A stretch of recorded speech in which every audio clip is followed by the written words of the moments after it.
नमस्कार दोस्तों, स्वागत है आप सभी का मेरी कहानियों में। मैं हूं शिखा और एक बार फिर से आपके लिए लेकर आई हूं एक नई कहानी और उम्मीद करती हूं कि ये कहानी भी बाकी कहानियों की तरह आपको बेहद पसंद आएगी और आप पहले की तरह अपना प्यार और सपोर्ट मेरी वीडियोस पर बनाए रखेंगे। कहानी पसंद आए तो चैनल को सब्सक्राइब करना मत भूलिएगा। तो चलिए अपनी आज की कहानी शुरू करते हैं। नमिता ने स्नातक की परीक्षा दी ही थी कि उसकी शादी तय हो गई। उसकी मम्मी की चचेरी बहन ने रिश्ता सुझाया था। पढ़ा लिखा इंजीनियर विनय सभी को पसंद आ गया था। 2 भाई 2 बहनें, सास ससुर के भरे पूरे परिवार में नमिता बड़ी बहू बनकर आ गई। विनय से छोटी बहन रुचि उम्र में नमिता से कुछ बड़ी ही थी। वह भी स्नातक कर चुकी थी और अब एमए कर रही थी। छोटा देवर सीए कर रहा था और छोटी ननद बीटेक के प्रथम वर्ष में थी। कुल मिलाकर पढ़ा लिखा परिवार था। सास ससुर भी सीधे सरल स्वभाव के थे। शादी के 3-4 दिन बाद सारे मेहमान वापस लौट गए।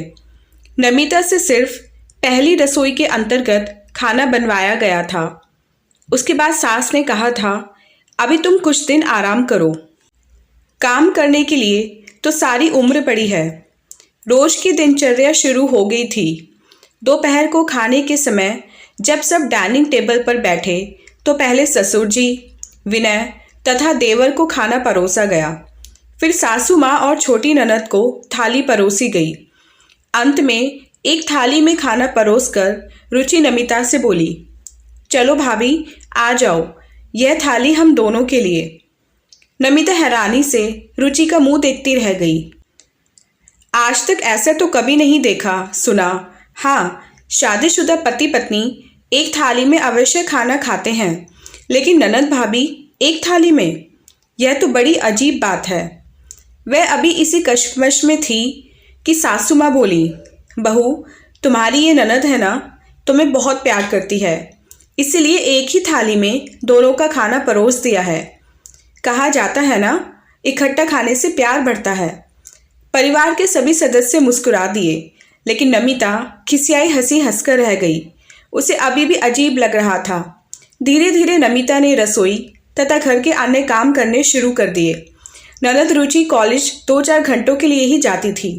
घर पर पढ़ाई के साथ वह छोटे मोटे काम भी कर दिया करती थी। नमिता जब रसोई में होती तो आकर पूछती, भाभी कुछ हेल्प कर दूं? कभी कभी नमिता कुछ काम कह देती, लेकिन ज़्यादातर वह कह उठती, मैं कर लूँगी दीदी, आप अपनी पढ़ाई कर लो। साल भर बीतने तक रसोई का लगभग पूरा कार्य नमिता के जिम्मे कर दिया गया था। ननद बड़ी चतुराई से माँ को रसोई में से बाहर ले जाती और कहती, मम्मी तुमने सारी उम्र बहुत काम किए हैं, अब आराम करो। बहू आ गई है तो अब कुछ सुख भोगो। और सासू माँ सचमुच सुख भोगने लगी थीं। अब हर छोटा मोटा काम वह नमिता से ही कराने लगी। कभी बहू पानी ला देना, कभी मेरा चश्मा पकड़ा देना, कभी बड़ी सुस्ती आ रही है, जरा एक कप चाय तो बना लाओ। रसोई में तो काम करना उन्होंने बेटी के कहने पर पूरी तरह से ही बंद कर दिया था। छोटी ननद तो पूरी तरह से अपनी पढ़ाई में ही व्यस्त थी और बड़ी रुचि भी नाम मात्र के लिए ही मदद किया करती थी। बाकी सारा काम तो नमिता पर ही आ पड़ा था। अगले वर्ष नमिता गर्भवती हो गई। कभी उसका जी मिचलाने लगता, कभी उल्टी होने लगती। सासू माँ और रुचि उस वक्त रसोई संभाल लेती, लेकिन जैसे ही उसकी तबीयत ठीक होती वापस वह रसोई में पहुंच जाती। आदत छोड़ने के कारण अब सासू माँ को भी रसोई के काम करने में परेशानी होती। उनका उत्साह तथा काम करने का जो शौक था वह भी खत्म हो चुका था। इसलिए नमिता के ठीक होते ही वह फटाफट रसोई से बाहर आ जाती। निश्चित समय पर नमिता ने एक सुंदर सी बेटी को जन्म दिया। घर भर में खुशी की लहर दौड़ गई। बहुत सालों बाद घर में छोटे बच्चे का आगमन हुआ था, इसलिए सभी उसके साथ खेलने पुचकारने में व्यस्त हो गए थे। 2 महीने बाद ही नमिता को रसोई के सारे कार्य पूर्ववत सौंप दिए गए। अब उसकी दिनचर्या अति व्यस्त हो गई थी। बच्ची का भी पूरा ध्यान रखना होता था और घर के भी सारे कार्य करने होते थे। कभी कभी ऐसा भी होता कि खाना बनाने में कुछ देर हो जाती और उधर बच्ची भूख के मारे रोने चीखने लगती। इस पर सासू माँ कहती, पहले बच्ची को दूध पिला लो, वह काम बाद में होते रहेंगे। जितनी देर वह बच्ची को दूध पिलाती, सासू माँ भी आराम करती रहती और दूध पिलाने के बाद उसे ही रसोई में जाकर बाकी बचे काम निपटाने पड़ते। इससे कई बार उसे कोफ्त होती, वह चिढ़ जाती, लेकिन संकोच के मारे पति से न कहती, कहीं वे ये न समझ लें कि उनकी माँ की शिकायत की जा रही है। धीरे धीरे उसने महसूस किया कि रुचि उस पर हावी होती जा रही है। कुछ भी काम करना हो तो रौब से बात करती, भाभी यह कर दो, भाभी आपने यह नहीं किया, भाभी आपको समझ नहीं है, 2 साल हो गए आपको यहाँ आए, अभी तक आपको नहीं पता कि ये काम कैसे करते हैं।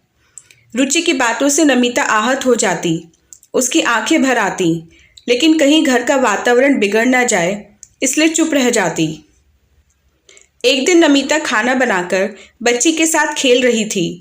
कुछ देर बाद बच्ची रोने लगी, उसे भूख लग गई थी तो नमिता उसे स्तनपान कराने लगी। इतने में ससुर जी ने आवाज़ लगाई, खाना बन गया है तो परोस दो। रुचि उधर से गुजर रही थी। उसने नमिता से कहा, भाभी पिताजी को खाना परोस दो, आपको पता नहीं उन्हें शुगर की बीमारी है, उन्हें वक्त पर खाना चाहिए। नमिता ने इशारा किया, वह बच्चे को स्तनपान करा रही है। तो रुचि बोली, आपको भी यही समय मिला, 5-10 मिनट आगे पीछे नहीं कर सकती थी? पिताजी को खाना परोस कर फिर बैठ जाती दूध पिलाने। रुचि की बात सुनकर नमिता सन्न रह गई। यह क्या बोल गई है, इसे समझ नहीं? बच्चे को दूध पिलाना ज़रूरी है या तुम्हारे पिताजी को खाना परोसना? तुम नहीं परोस सकती क्या? या उनकी पत्नी जो अंदर आराम कर रही हैं वह नहीं परोस सकती? हम बहुओं को तो आदेश दिया जाता है कि पति की सेवा करो, उनके खाने पीने का ख्याल रखो, और वह खुद अंदर आराम कर रही हैं और खाना परोसने के लिए बहू के सिर पर ननद खड़ी है। यह कैसा व्यवहार है? उसने मुंह से तो कुछ नहीं कहा, लेकिन उठी नहीं, बच्ची को दूध पिलाती रही। लेकिन एक निश्चय उसने कर लिया था कि अब उसे मौका आने पर अपना मुंह खोलना ही पड़ेगा, वरना तो वह दबती ही चली जाएगी और इस तरह के अन्याय झेलने के लिए बाध्य हो जाएगी। इस बारे में उसने विनय से भी कह दिया कि आज रुचि का व्यवहार उसे बहुत आहत कर गया है और अगर दोबारा ऐसी हरकत उसने की तो उसे मुंह तोड़ जवाब देकर उसका मुंह बंद करना पड़ेगा। विनय भी चुप हो गया क्योंकि उसे भी इसमें रुचि की ही गलती साफ नजर आ रही थी। गुड़िया 6 महीने की हो गई थी। नमिता को चूंकि भरपूर दूध आता था इसलिए वह अभी भी उसे स्तनपान ही कराती थी। ऊपर का दूध उसने नहीं लगाया था। एक दिन वह उसे दूध पिला रही थी तो सासू माँ की कोई सहेली आ गई। उसी समय रुचि भी कॉलेज से लौटी। सासू माँ बोली, रुचि बेटा आंटी के लिए चाय नाश्ता ले आओ। रुचि ने माँ को कुछ गुस्से से घूर कर देखा, मानो कह रही हो, अभी तो मैं कॉलेज से आई हूँ और आप मुझे ऑर्डर दे रही हैं। रुचि की शक्ल देखकर सासू माँ समझ गई कि उसे बुरा लगा है, अतः फौरन बोली, नमिता से कह दो वह ले आएगी। रुचि नमिता से बोली, भाभी मम्मी की सहेली आई हैं, उनको चाय नाश्ता दे दो। देख नहीं रही मैं बच्ची को फीड करा रही हूँ, इसको बोतल का दूध क्यों नहीं लगा देती? कम से कम कोई दूसरा पिला देगा। तुम अपना काम तो कर ही सकती हो। नमिता के तो तन बदन में आग लग गई। आज वह मौका नहीं छोड़ना चाहती थी। उसने फौरन कहा, दीदी जब तुम माँ बनोगी ना तब तुम्हें पता लगेगा कि बच्चे को माँ का दूध पिलाना कितना ज़रूरी है। दूध पीते बच्चे को बीच में छोड़कर तुम्हारी सेवा करने लगूं? आखिर क्या समझ रखा है आप सबने मुझे? मैं क्या मशीन हूँ जो थकती नहीं? अगर मेरी बच्चे के लिए प्रकृति की तरफ से मुझे अमृत समान दूध का उपहार मिला हुआ है तो मैं उसे अपने बच्चे को क्यों ना दूं? क्यों मैं बोतल का दूध पिलाऊं? कितनी माएँ तरसती हैं, उनकी छाती में बच्चे के लिए दूध नहीं उतरता। अगर मैं उस मामले में खुशकिस्मत हूँ तो तुम्हें क्यों तकलीफ़ हो रही है? जब मैं उसे दूध पिलाती हूँ तभी तुम्हारे कुछ ना कुछ काम आ जाते हैं। आप कॉलेज से आए ही हो थोड़ी सी पढ़ाई करके, कोई पहाड़ तोड़कर तो नहीं आई हो कि बहुत थक गई हो। आखिर तुम्हारी भाभी हूँ, और वह भी बड़ी, तो सम्मान की अधिकारी भी हूँ। केवल एक थाली में कुछ दिन इकट्ठा खाना खाने के प्रदर्शन करने प्रेम के ढोंग से कुछ नहीं हो जाता।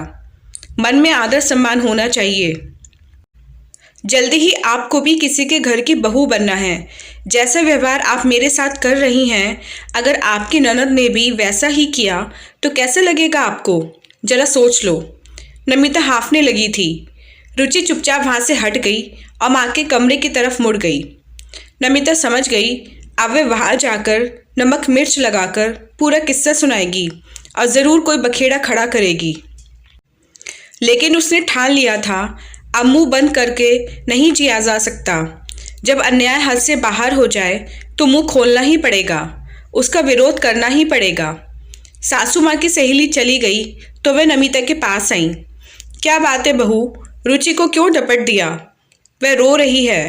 तुम्हारे से बड़ी है उम्र में, बोलने से पहले कुछ सोच तो लिया होता। अब वह कुछ ही समय की तो मेहमान है। अगले साल तक तो उसकी शादी हो जाएगी। तुम्हें मिलजुल कर रहना चाहिए ताकि शादी के बाद भी वह यहाँ इसी प्रकार आती रहे और प्रेम से तुम लोग मिलकर रहो। इस तरह रूखा कड़वा बोलोगी तो उसके दिल में तुम्हारे लिए क्या जगह रहेगी? वह इसलिए तो तुम्हारे साथ एक थाली में खाना खाती थी कि तुम्हारा आपस में प्यार बना रहे। मम्मी जी, आज तक आपके सामने मैं कभी नहीं बोली, लेकिन मजबूरी में मुझे बोलना पड़ रहा है। एक थाली में इकट्ठा खा लेने से प्यार नहीं बन जाता। प्यार सम्मान तो अपनी सोच और व्यवहार से बनता है। दीदी का व्यवहार तो केवल कुछ दिनों तक ही ठीक रहा, उसके बाद से वे हमेशा मुझ पर हावी रहती हैं, डांट डपट कर बात करती हैं, लेकिन आप लोग कुछ भी नहीं कहते हैं। हद तो तब हो गई जब मैं बच्ची को दूध पिला रही हूँ और मुझे वे कह रही हैं कि मैं उसे दूध पिलाने की जगह उनके द्वारा कहा गया काम करूं। बताइए, ये कहाँ का इंसाफ है? कोई बड़ा इंसान भी खाना खा रहा हो तो उसे बीच में नहीं उठाया जाता जब तक उसका खाना पूरा ना हो जाए। और यहाँ 6 महीने के दूध मुँह बच्चे को बीच में दूध पिलाना छोड़कर उनके बताए कार्य करने लग जाऊं तो यह कभी भी नहीं होगा। अपने बच्चे के साथ यह अन्याय तो मैं हरगिज़ नहीं होने दूंगी, चाहे आपको भी बुरा लगे। और दीदी को भी समझा दीजिए आज के बाद मेरे साथ ऐसी हरकत दोबारा ना करें। 2 बार मैं उनका ऐसा आपत्तिजनक व्यवहार झेल चुकी हूँ। आवेश में आकर नमिता ने अपने मन की सारी भड़ास निकाल दी। कुछ देर तो सुई पटक सन्नाटा छाया रहा। सासू माँ उठकर अपने कमरे में चली गईं। रात का खाना बनाने के लिए जब नमिता रसोई में गई तो देखकर हैरान रह गई। सासू माँ और रुचि मिलकर खाना बना रही थीं। अचकचाकर नमिता ने कहा, मम्मी जी, मैं आ रही हूँ ना खाना बनाने के लिए। जाइए, आप आराम करिए। नहीं बहू, आज से रात का खाना मैं और रुचि मिलकर बनाया करेंगे। हम लोग तुम्हारी भावनाओं को समझ ही नहीं पाए। रुचि के कहने पर मैंने भी घर के काम करना छोड़ दिया, यह सोचकर कि अब उम्र हो गई है, आराम करते हैं। लेकिन यह नहीं सोचा कि तुम पर अतिरिक्त भार, दबाव डालकर तुम्हारे मन को ही चोट पहुंचा रहे हैं। घर की बहू ही अगर खुश नहीं रहेगी, तनाव और दबाव में रहेगी, तो घर में सुख शांति कहाँ से आएगी? मैं मानती हूँ रुचि ने तुम्हारे साथ गलत व्यवहार किया है। दूध पीते बच्चे के लिए कहना कि इसे छोड़कर घर के काम करो बहुत अनुचित है। उसे अभी इस बात की समझ नहीं है, शादी के बाद सब समझ जाएगी।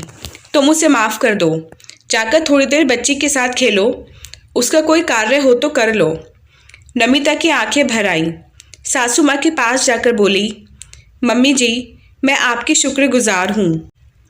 आपने समय रहते ही बात को संभाल लिया, वरना ऐसी छोटी छोटी बातों से घर में क्लेश, लड़ाई झगड़ा शुरू हो जाता है। मैं स्वयं नहीं चाहती कि घर का माहौल बिगड़े, इसलिए मैं इतने समय से चुप रही।